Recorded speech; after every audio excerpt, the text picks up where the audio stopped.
প্রিয় দর্শক, প্রীতি এবং শুভেচ্ছা নিন। সাজ্জাদ কাদির এই মুহূর্তে আপনাদের সামনে কথা বলতে এসেছি।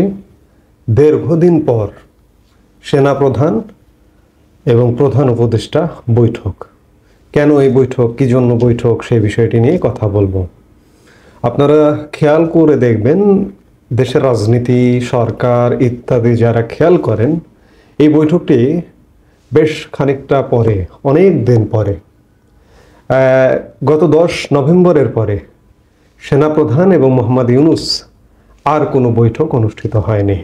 কিন্তু আপনারা আরও যদি একটু পেছনে ফিরে যান, 5 আগস্ট 2024 সরকার পতন হলো, তার ঠিক মাস দেড়েক পরে সেনাপ্রধান জেনারেল ওয়াকারুজ্জামান ব্রিটিশ বার্তা সংস্থা রয়টার্সকে একটি সাক্ষাৎকার দিয়েছিলেন।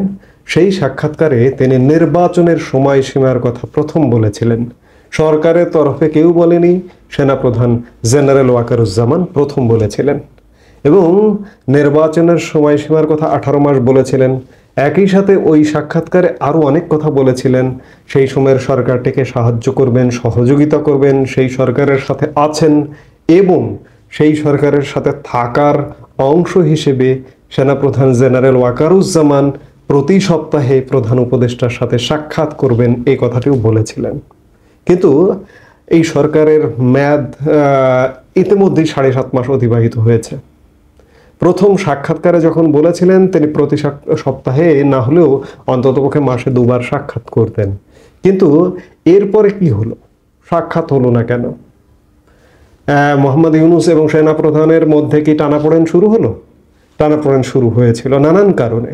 যেমন জেনারেল ওয়াকার বলেছেন যে 18 মাস সময়সীমার মধ্যেই একটি নির্বাচন হওয়া উচিত, কিন্তু পরক্ষণেই মোহাম্মদ ইউনূস ওই বছরই সেপ্টেম্বর মাসে জাতিসংঘের সাধারণ পরিষদের গিয়ে এক সাক্ষাৎকারে বলেছেন যে সেনাপ্রধানের যে মত সেটি তার নিজস্ব মত, নির্বাচনের ব্যাপারে সময়সীমা আমাদের কাছে শুনবেন ইত্যাদি। এসব নানা কারণে মত ভিন্নতা দেখা দেয় এবং সম্পর্কে টানাপোড়েন ঘটে, যার দরুন যে সেনাপ্রধান বললেন যে প্রতি সপ্তাহে সাক্ষাৎ হবে, সেই সেনাপ্রধান আজকে প্রায় নভেম্বর 10, আজকে মার্চ 19 সাক্ষাৎ করছেন। মাঝখানে কতদিন? 4.5 মাস, প্রায় 4.5 মাস পরে সেনাপ্রধান এবং মোহাম্মদ ইউনূসের মধ্যে দীর্ঘদিন পরে এরকম একটি বৈঠক হচ্ছে। এর মধ্যে দেখা হয়েছে 10 নভেম্বর পর সশস্ত্র বাহিনী দিবসে সেনানিবাসে দেখা হয়েছে। কদিন আগে জাতিসংঘ মহাসচিব গুতেরেস যখন এলেন, রোহিঙ্গা ক্যাম্পে গেলেন, সেদিন দেখা হয়েছে, মুখোমুখি হয়েছে। এর মধ্যে সামরিক মহড়ায়ও দেখা হয়েছে সেনাপ্রধান মোহাম্মদ ইউনূসের মধ্যে। কিন্তু দুজন বসে যে দ্বিপাক্ষিক বৈঠক, সেনাবাহিনী এবং সরকার, মোহাম্মদ ইউনূস সরকার প্রধান, সেই সাক্ষাৎ কিন্তু আর হয়নি।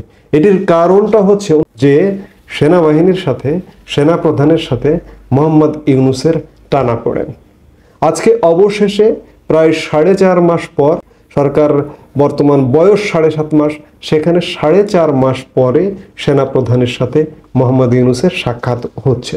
সশস্ত্র বাহিনীর জনসংযোগ পরিদপ্তর সেটি বিজ্ঞপ্তি দিয়েছে যে অন্তর্বর্তীকালীন সরকারের প্রধান উপদেষ্টা প্রফেসর মোহাম্মদ ইউনূসের সঙ্গে সেনাপ্রধান জেনারেল ওয়াকারুজ্জামানের সাক্ষাৎ হয়েছে।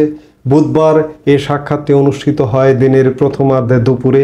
সাক্ষাৎকালে সেনাপ্রধান দেশের সামগ্রিক নিরাপত্তা পরিস্থিতি এবং সেনাবাহিনীর চলমান কার্যক্রম সম্পর্কে প্রধান উপদেষ্টাকে অবহিত করেন। পাশাপাশি দেশের উন্নয়ন ও স্থিতিশীলতার জন্য সেনাবাহিনী কর্তৃক বিভিন্ন পদক্ষেপ নিয়েও আলোচনা করেন। আলোচনাকালে সেনাপ্রধান তার সাম্প্রতিক সেন্ট্রাল আফ্রিকান রিপাবলিক সফরের বিষয়ে প্রধান উপদেষ্টাকে অবহিত করেন। এই সফরটি দুই দেশের মধ্যকার সম্পর্ক উন্নয়ন ও সামরিক সহযোগিতা বৃদ্ধিতে সহায়ক ভূমিকা রাখবে বলে সেনাপ্রধান আশাবাদ ব্যক্ত করেন। এই সফরটি যদিও রহস্য ঘেরা, পৃথিবীর অন্যতম একটি দরিদ্রতম দেশ হচ্ছে সেন্ট্রাল আফ্রিকান রিপাবলিকান, এই দেশটি সফরে সেনাপ্রধান বলেছেন, বিজ্ঞপ্তিতে বলা হয়েছে যে গুরুত্বপূর্ণ ভূমিকা পালন করবে। এছাড়া সদ্য সমাপ্ত বিবিধ বঞ্চিত সেনা কর্মকর্তাদের সুবিচার নিশ্চিতকরণ সংক্রান্ত উচ্চপদস্থ পর্ষদের মূল্যায়ন ও সুপারিশ এবং বিবিধ কারণে চাকরিচ্যুত জেসিও ও অন্যান্য পদবীর সেনা সদস্যদের চলমান উচ্চপদস্থ পর্ষদের অগ্রগতির বিষয়ে সেনাপ্রধান ওয়াকারুজ্জামান প্রধান উপদেষ্টাকে অবহিত করেন। এছাড়া জুলাই আগস্টে অভ্যুত্থানে আহত ছাত্র জনতার চিকিৎসায় সেনাবাহিনী কর্তৃক গৃহীত বিভিন্ন পদক্ষেপ সম্পর্কেও তাকে অবহিত করা হয়। প্রধান উপদেষ্টা সেনাবাহিনীর ভূমিকা ও অবদানের প্রশংসা করেন এবং ভবিষ্যৎ কার্যক্রমে সেনাবাহিনীকে প্রয়োজনীয় দিক নির্দেশনা প্রদান করেন। তিনি আশা প্রকাশ করেন যে দেশের সার্বভৌমত্ব ও নিরাপত্তা নিশ্চিত করতে সেনাবাহিনী তাদের পেশাদারিত্ব ও নিষ্ঠার সঙ্গে দায়িত্ব পালন অব্যাহত রাখবে। এটি হচ্ছে অফিসিয়াল কথা। হঠাৎ করে সেনাপ্রধান মোহাম্মদ ইউনূসের সাথে সাক্ষাৎ করলেন, তাও আবার প্রায় 4.5 মাস পরে।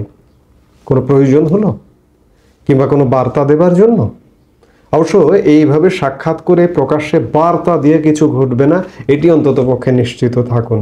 এই যে বিভিন্নভাবে নানা রকমভাবে দেশটা অচল হয়ে গেছে, এই দেশ অচল যখন হয়ে গেছে তখন দেশি বিদেশি মহলে একটি কথা উচ্চারিত হচ্ছে যে সেনাপ্রধান বা সেনাবাহিনী থেকে মোহাম্মদ ইউনূসকে অপসারণ বা পদত্যাগ করবার একটি সিগন্যাল দেওয়া হবে।